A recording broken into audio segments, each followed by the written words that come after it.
that once he comes in.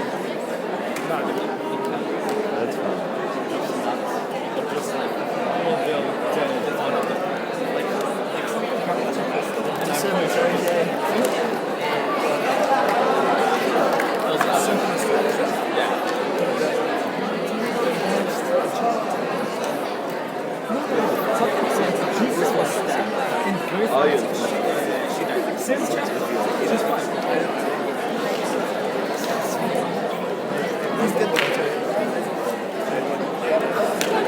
Oh, yeah. That was better. He actually literally died.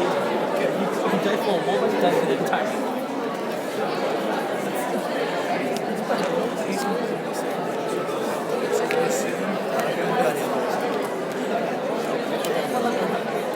Yeah. Oh yeah. Maybe I clearly doesn't like it. It ended with a big shock, and then the next episode, the episode after that, they just do the shows. They just show something from Yeah, the past, and then other places show those.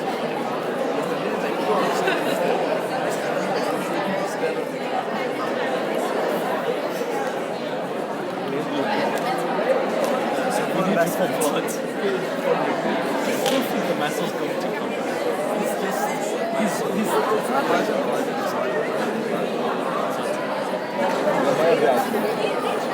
Because it is a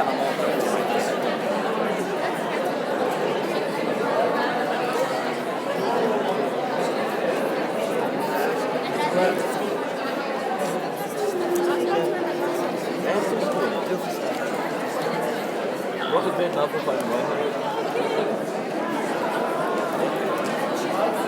It's like, at least for me, that's actually.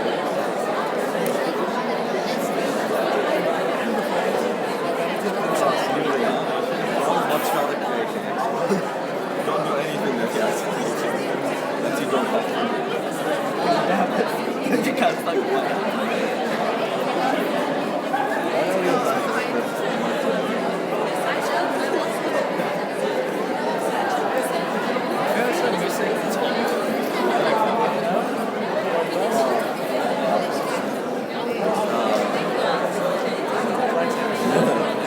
cool. عادي يعني ما يقصد أكل تحت تعدل. ليش ليش تحت الكرسي تحت الكرسي عادل عادل سبعة أكل تحت حتى أبغى تقولي يا بشر أنا كيف تقولي فرصة There's a lot of it. But it's very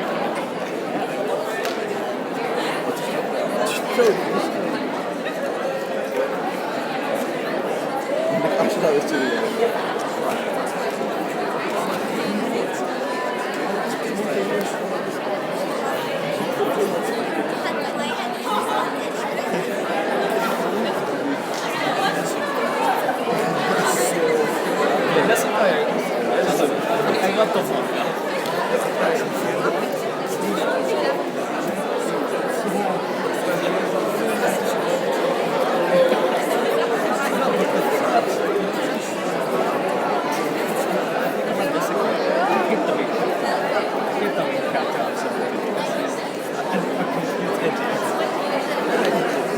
Yes, I am.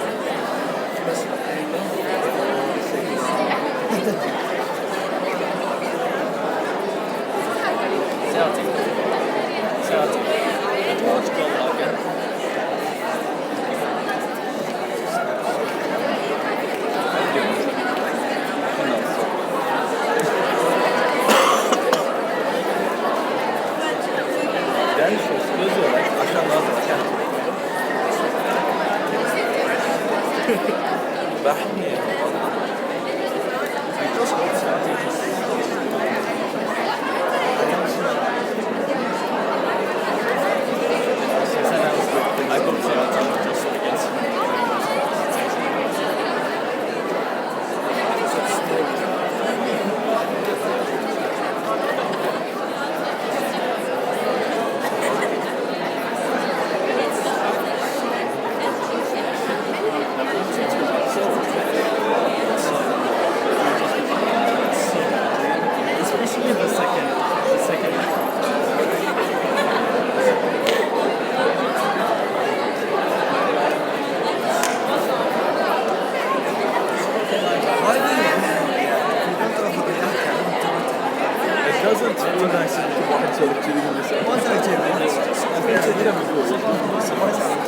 actually.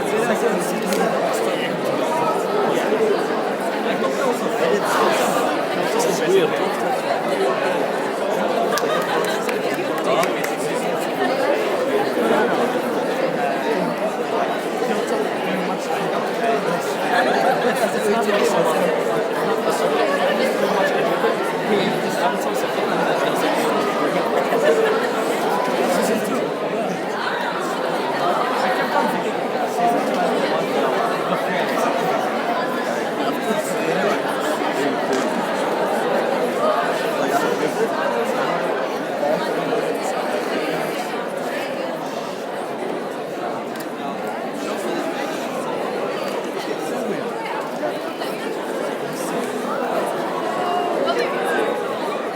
Guys.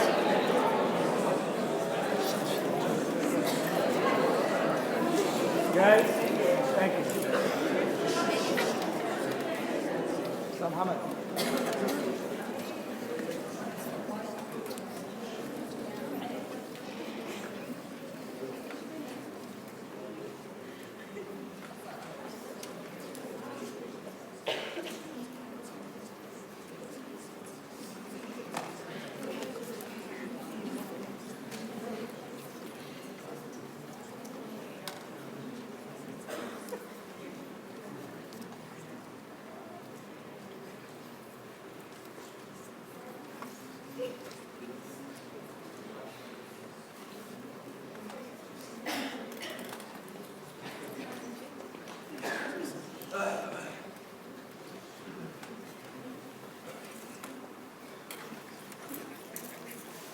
في ناس اللي ان شاء الله اتصلوا باذن الله. I promise.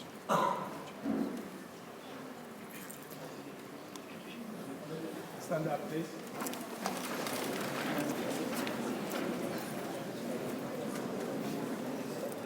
احسن العيال يعني بس يعزي على العقل والثقل والاخلاق ما شاء الله. الله يشوفهم في اعلى المناصب.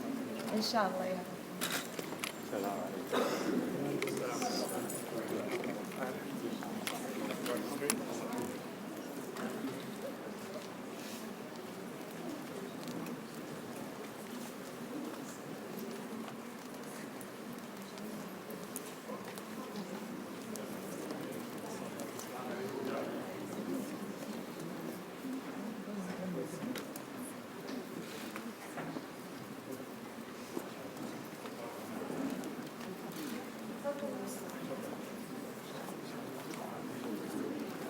خلي مكان الشيء.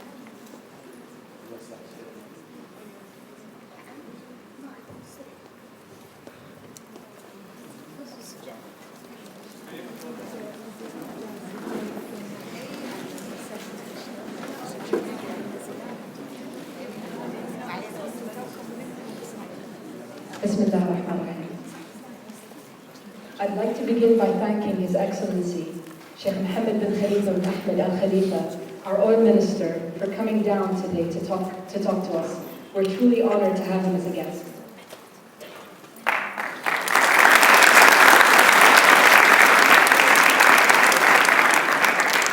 Your Excellency, you graduated with honors from the King Fahd University of Petroleum and Minerals with a bachelor's degree in electronics.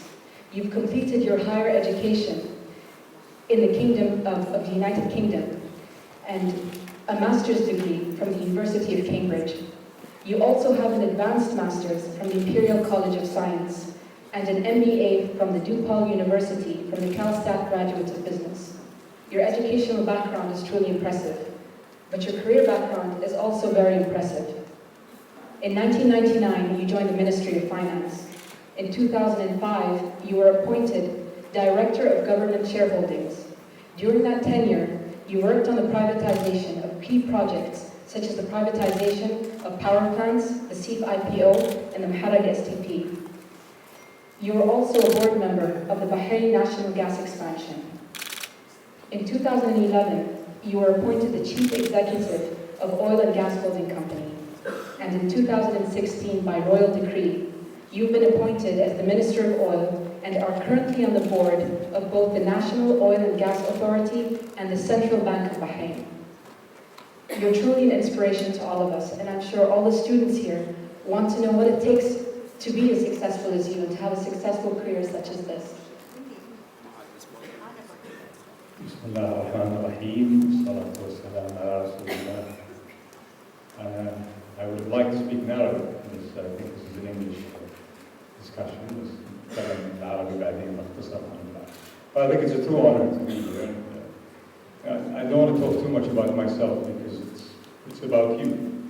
You are the future. And it's very important that you understand what opportunities are ahead of you. I'll use my experience as an example of what to do, maybe sometimes what not to do. But describing the industry I am in is important. It is the cornerstone of the national economy, and it's important for you to start understanding what options you have as you go through your final year of high school. So you're the important ones here, and I intend to describe to you the oil and gas industry a little bit, so you can open your minds to the true opportunities that inshallah will be awaiting for you. And it's not only about oil. In the oil industry we have all disciplines. So hopefully what I tell you will open up your minds to whatever discipline you want, whether it's in engineering, it's in finance, accounting. I mean, that's the intention of my talk. I'll talk a little bit about my experience. I didn't talk about where I started. I went to Nakhadoum. Maybe it's taboo to talk about that, but Nakhadoum and Zayan are two of the best schools in Bahrain. And we were the first class to do the IB. In high school, I wasn't that good of a student, but the final year I actually focused, and I was one of two that actually did the diploma. And it set the stage for the rest of my career. And that final year of IB hard work got me geared up for university life. And I did very well in university. I did engineering, computer engineering and electrical engineering, then went on to study computer science. But it's the foundation is your 2, 3 final years of high school, your 4 years of bachelor's, and then whether you do a master's or you go to work. This is the foundation of the rest of your life and career. You basically learn how to learn. And eventually, as you start working, you will specialize. And specialization is very important. So one of the most important decisions you will make is what will you study now? And what will you study in high school? Is it engineering? Is it finance? Is it accounting? Is it law, literature, humanities? All of these subjects are equally as important. And I will describe to you our industry later, so you understand how you can fit in the real world out there. So a little bit about oil. Oil begins with geology. This is the science of it. And it's basically millions of years of sedimentary rocks that you probably learned in geology. You didn't pay too much attention, studying for the pop quizzes and tests. But it actually is a very important science that our well-being in Bahrain and the Middle East depends on these days. Over millions of years, you have organic material that is buried under the ground, and as time passes by, under temperature and pressure, it starts cooking. And what comes out? That black stuff that we call oil. Now, the hotter it is, the lighter the oil is, and eventually it turns to gas. But geology is that science. That's the science of geology. You understand what's down there, and how to explore for it, and what the theory is, where it comes from, and what traps are in geology to find. That's the science. Number 2 is you're entering the engineering phase, and the first thing in the oil business is petroleum engineering. You need to drill with that oil. How do you get it out? You need to get a drilling rig, drill all the way to the depths you want. There's a science to the drilling as well. You have to be safe. There's pressure, temperature that you need to worry about. That's called petroleum engineering. Once you find the oil, you have to understand how big it is, the volume of the oil. How do you demarcate it? That's called reservoir engineering. So these are the initial sciences and engineering disciplines in the oil sector. As you produce it into the service, you pump it into what's called a refinery. This is where chemistry comes in. This is the importance of chemistry. Crude oil is no real value to us. but it's the components of crude oil that you probably learned in your chemistry labs as you break it down to more valuable things. So in Bahrain we have a refinery, it's the oldest in the region. It was built in 1936. And I'll tell you a little bit about the history of oil in a while. But going back to chemistry, you convert crude oil into diesel, gasoline, jet fuel, naphtha, and fuel oil. These are the components that you can sell into the market. Some of them go to car engines, some of them go to fuel planes, some of them go to petrochemicals, etc. But that is very much chemistry, chemical engineering. When you build a refinery, you design this based on chemical science of things, but then you get into metallurgy. You get into the mechanical aspects, where you build a unit that can withstand the heat, convert crude into diesel. This is mechanical engineering. You need to do the drawings to build a refinery. We do a lot of that today. We have many projects in the pipeline. We have a Babco expansion. We have a company called Vanagas that processes associated gas. And the mechanical drawings, all of that is the discipline of mechanical engineering. Electrical engineering comes next. You have instrumentation, you have wiring, you have all those electrical instruments that go into a plant, generation of power, all of this is electrical engineering. And then you move to the IT space. You need to have the software to manage all of these automated procedures and equipment that we have in refining and petrochemicals, etc. This comes to the end of the engineering discipline of the oil industry, very simply. Then you get into the back office things, which are equally as important. Finance. How do we finance these mega projects? We need to understand the discipline of international markets. We have to have experts who understand raising debt capital. We need to understand the world. How do you raise $4 or $5 billion for a project? There's a lot of finance elements that go into that.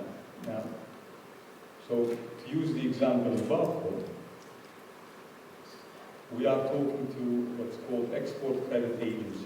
These are banks that are owned by countries, and they give you money if you can follow their principles and policies. Now, to do that, it's all about finally a legal contract. Now you get into the discipline of law, commercial law. Who's going to draft this contract? I can only receive that money if I sign what's called a bankable contract. This is commercial law, usually based on English common law. This is the world of business we live in. English business law is the foundation of modern world contracts. And it's important for all this industry, whether to finance, whether to build, whether to maintain. The legal side of things is equally as important. So we talked about finance, now we talked about the legal aspects of things when we come into a problem. Back office issues like accounting is also important. Accounting is the language of business. So at the end of each year, you need to know what profits you made, what losses you made, what the costs and expenses are, and that's the principle of accounting.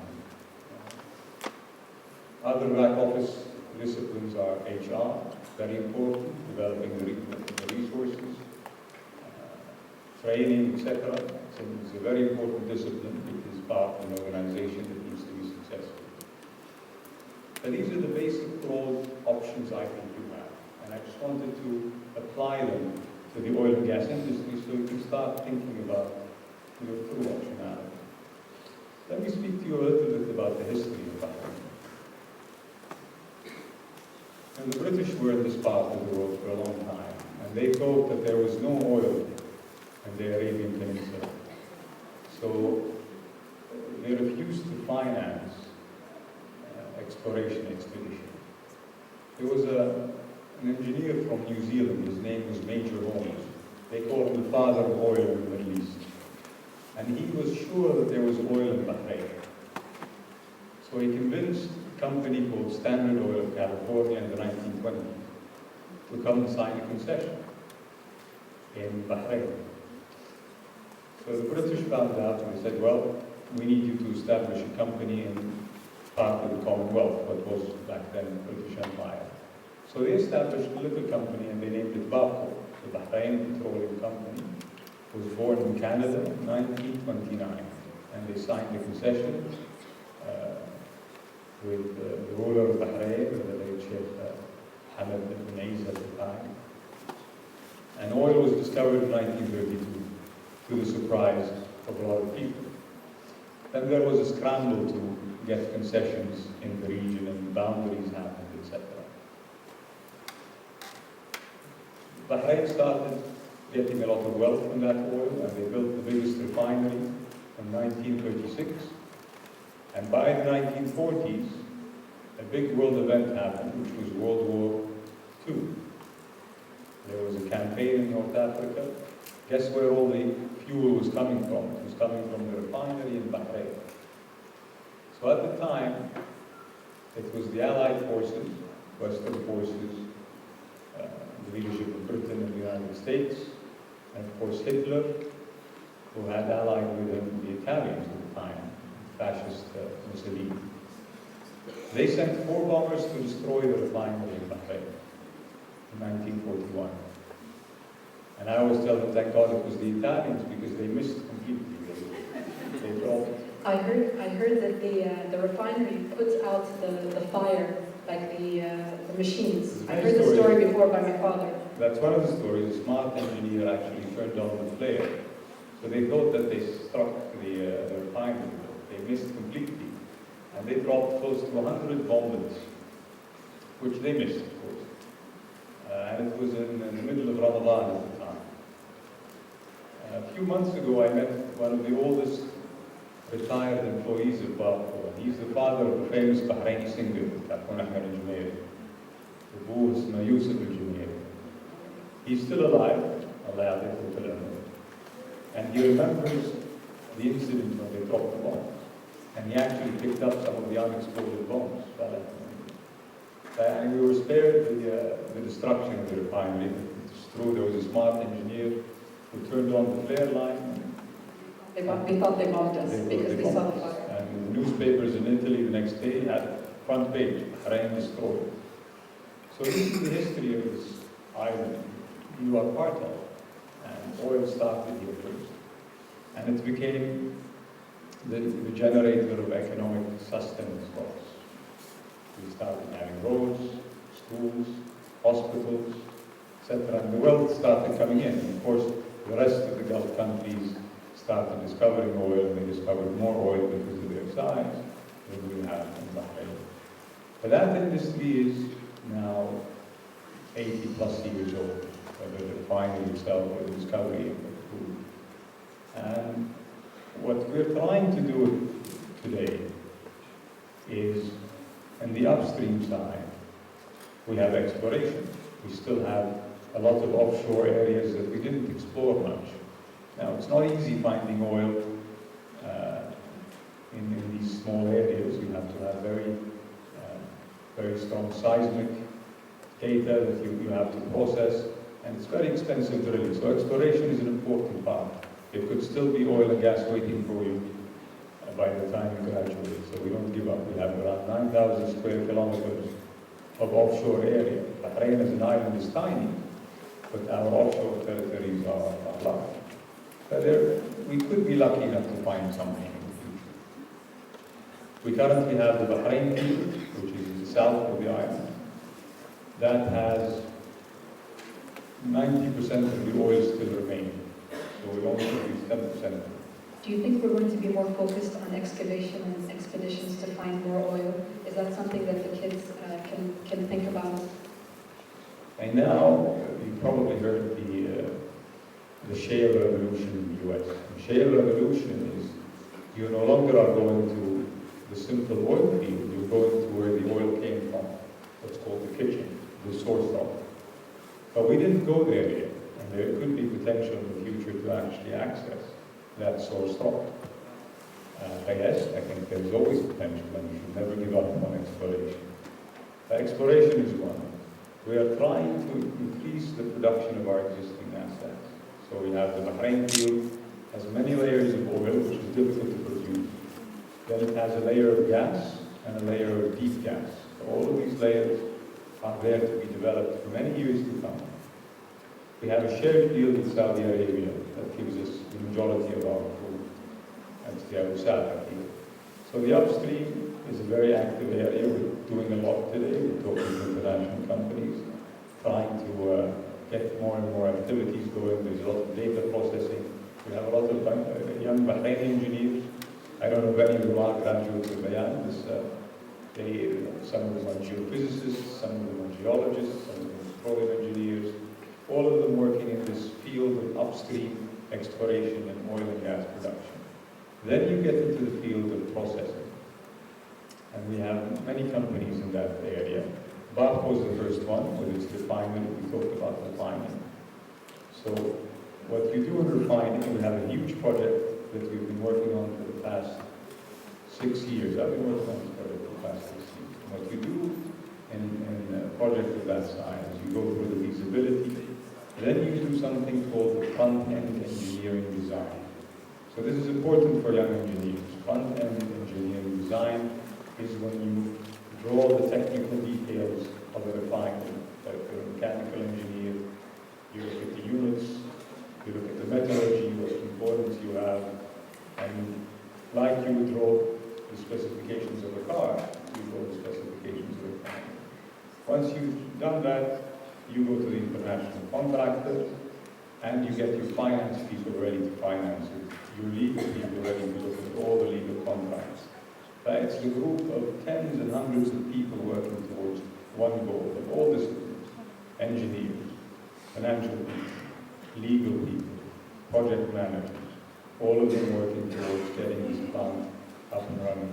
I think you've answered a lot of questions. We had one point to make that when you travel abroad and everybody thinks of the Middle East, the first thing they think about is oil and gas, and that's our main source of income. That's how they see us all, as even in the Gulf. And I think the sector to us as Bahrainis was a little bit of a mystery. We probably used to, or the main idea is it's very specialized, and we don't know what we're supposed to study to get into that sector.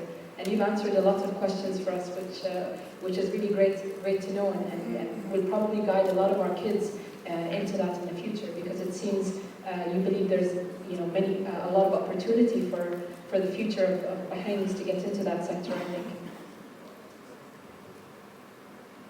Yeah, it's all of these projects under construction. I can start listing them for you, and these are future potential things to work on. We have a pipeline that's linked us to Saudi Arabia for like 70 plus years, which is under construction to be replaced. We have a much larger pipeline coming in. We have gas processing plants under construction with a company called Banagas, with a company called GPIC that does petrochemicals. We have an LNG terminal, so we can import gas internationally. All of these are being built, and these are projects that young engineers can easily find a future job in. Now, as you go into college, a few words of advice. Hard work. You have a country that cares for you. You have a leadership that wants you to succeed. But you need to know your true identity. You have to be ambassadors of your school, for your parents, for your country as you go.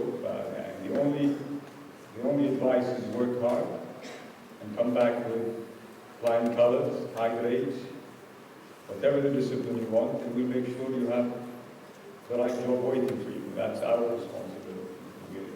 We're working hard with the oil sector and all the other industries in Bahrain to make sure that you will be challenged with the right quality job. At this stage, it's important for you to choose your disciplines. You want to study physics, chemistry, math, you want to go biology, you want to go to the humanities, media. All of these disciplines are very important. But ultimately, it's specialization. You cannot be broad in your studies. You have to choose a discipline. And as you go into your final year, choices have to be made. I'm happy to answer questions. I think we're going to open it up to questions soon, and we're on live stream at the moment, so we're probably going to we might get some questions on live chat as well, which we may be able to ask Your Excellency. But before we go to that, you mentioned that they have some decisions to make, and I know that we know Harvard, MIT, Tufts. What type of schools does the oil sector, fall onto or look up to? If the kids were thinking of colleges to apply to, are there any specific colleges and universities that you look towards? Anything different than? Well, I think we're more focused on disciplines, but all these Ivy League universities would certainly be a plus because they have tried and tested curriculum. But chemical engineering is a general discipline. Don't expect specialization too early. Bachelor's degree is still general discipline. And it's general engineering that you're studying. I think wherever the university, if you go to petroleum engineering, for example, there are certain universities, whether in Houston, in Texas, Texas A&M, California has a few, Colorado School of Mines in the US, and the UK Imperial College is one of the better schools that we deal with, University of Cambridge, of course, talking about engineering and science. Durham has a good geology and upstream. But there are many, many universities. I don't think you will single out any. I think it's the choice of discipline. If you know what you want, choose the university that's known for its programs in that particular discipline. Whatever that subject is, whether humanities or sciences or engineering. And we ultimately also look at your grades. That tells us how dedicated you are, not only the quality of the school. Thank you very much. I think, Ahmed, do you have any questions? Your grade level, your name, and another question, please. My name is Salim Sharif. I'm from grade 10. And of course, being a person with a great title, of course, you have huge responsibilities. What is some advice for us students so we can improve ourselves in the future?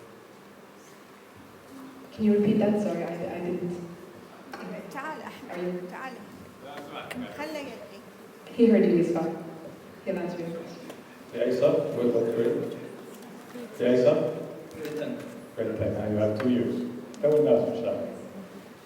Being a person with a great title and huge responsibilities, of course, what is some advice for us students to deal with huge responsibilities, for example, as exams and stuff? I think you're very lucky to be in a school where you have a principal like the ones you have, Sheikh Amin, of course, with her leadership. And I think you have the right environment. So whatever you've been doing, continue doing it. You're well guided. It's very impressive what's happening here. I don't think I can give you more advice than what you already have. Work hard. Try and specialize in something, whether it's sport or whatever it is that you like. Make the best of it. You need to build skill in all levels, whether physical skill in sports or any other. If you have a hobby, continue doing that. Try and divide your time well. Study hard. Don't delay things too much. And that's advice I should give to myself as well. And ultimately, it's all about hard work and results. دائما تذكر remember that يعني كل ما نؤمن بربنا أيها عندك ربك تلجأ له. Always remember أن يكون عندك ملجأ ربك تدعي ربك. You have to do that. You have to pray that you do well, which I think is a reflection of how much you want to succeed. بالعكس دائما تذكر من تعرف إن ما بينك وبين ربك حجاب.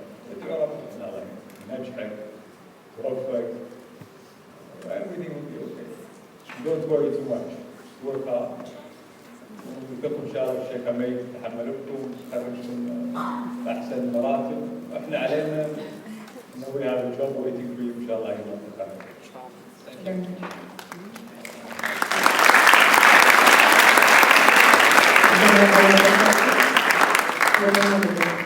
Hello, my name is Zainab Lubshi. I'm in grade 11. I just wanted to ask, I'm approaching my senior year and I'm confused. I don't know what to major in. I just wanted to ask, what inspired you to study oil, petrol? And I didn't study oil, which tells you I studied general engineering. Don't worry about choices made too early because general science and whatever it is you want to study in the bachelor year, does not limit you to what you want to do. And initially I thought maybe medicine was a good thing. And then I had an uncle who passed away and he was a doctor. And I looked at how busy he was. And they wake him up in the middle of the night and I decided maybe not. So I said, I'll take physics. Maybe I can end up in engineering. But I didn't know the answers back then. So don't worry too much. Choose what you think you're good at. You're good in math. Physics is math. If you like chemistry, biology, choose chemistry, biology. If you like humanities, language, if you like business and accounting, make choices like that. I wouldn't worry too much because you can always shift later on in life. But I think the major decisions to be made is if you want to be a doctor, go for biology now. If you want to be an engineer, go for physics and chemistry. If you want humanities or business, go for the other subjects, whether it's language, English, and Arabic, etc. And these are the three basic choices that you can make. Don't worry too much. Thank you very much. Thank you. We have time for one more question.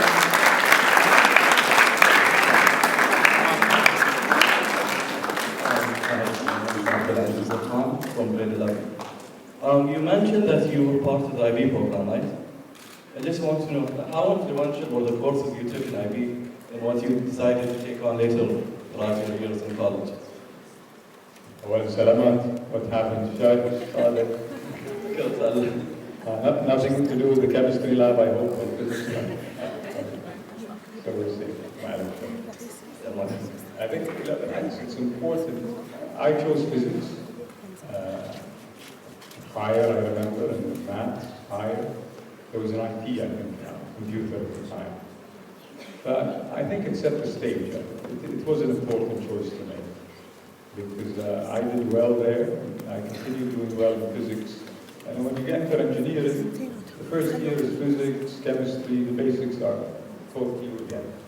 But if you make the choice now for IB, it will prepare you very well for an engineering course if you choose physics or math or chemistry. But it is very important. So I think you need to think about what you want in IB and the subjects you choose for higher. And I also chose Arabic. اللغة العربية ترى this is why I want to speak in Arabic. اللغة العربية مهمة جدا. اللغة الإنجليزية it is the language of science. بس لا تنسون إنه to succeed في عالمنا لازم عندكم قدرة على أنكم تتكلمون باللغة العربية بشكل بسيط. الكليات إن شاء الله وفرت لكم أحسن المناهج في اللغة العربية. أنا اخترت العربي هاير. سوري أنا بتكلم العربي على this particular subject. كانت مديرتنا ذاك الوقت على خير هذا غادة هذا النهار سافرت من البحرين. كنا نخاف منها تخوف. ذاك الوقت عمري 15 أنا أصغر واحد في الصف. ويسجلونك في الآي بي يسجلونك شبهي بالتيبس أيام الأول ما لحقتوا عليه في الريكورد ويطرشون فرنسا. وأعطونا 3 قطع أدبية ما أدري إذا شنو كنتوا تريدون. واحدة كانت لابن رومي رثاء على ابنه الحين أتذكرها ما نسيت. بكاؤكما يشفي وإن كان لا يجدي فجودا. هذا يبكي على ابنه. هذه واحدة. الثانية كانت لزهير بن أبي سلمة هذه يعلموكم زهير بن أبي سلمة. والثالثة هذه مهمة لازم أقول لهم قصة. والثالثة كانت لكليوباترا. فسجلونا كانت راهبة بس I did very well في الامتحان. وقالوا مدرسة ابن خلدون was the best في العربي في ذاك الوقت. فإذا اخترت العربي إن شاء الله يسجلونك يطرشون فرنسي.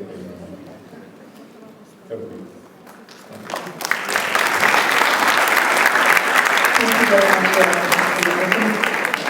We've been very honored to have you come down here and talk to us today, and we've learned a lot from this conversation. I'm sure the kids have a lot more questions, but I think we're running out of time. I've been given the cue. خالد واحد من العيال موجود أصغر واحد. اليوم كان في الكي جي في البيان عشان تعرفون عن شنو شغل. سألوه قالوا له شو يشتغل أبوك؟ What does your father do? قال my father is a pilot. الحين اعلم لي شنو شغلي ولا بعرفه. I hope he doesn't think I'm still a pirate. طارق وينك؟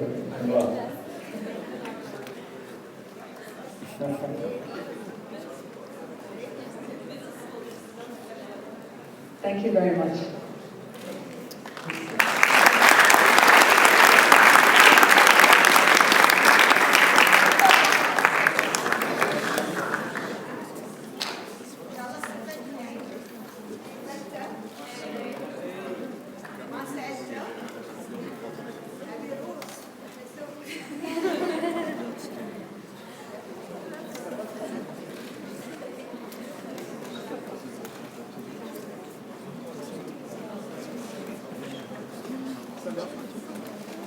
Guys, stand up.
فيلم هندي تعال.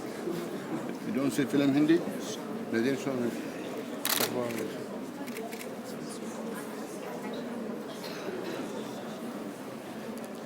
Joseph coming back to Honduras. Joseph coming back to Honduras. Monday.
وما تستفيد من الصور.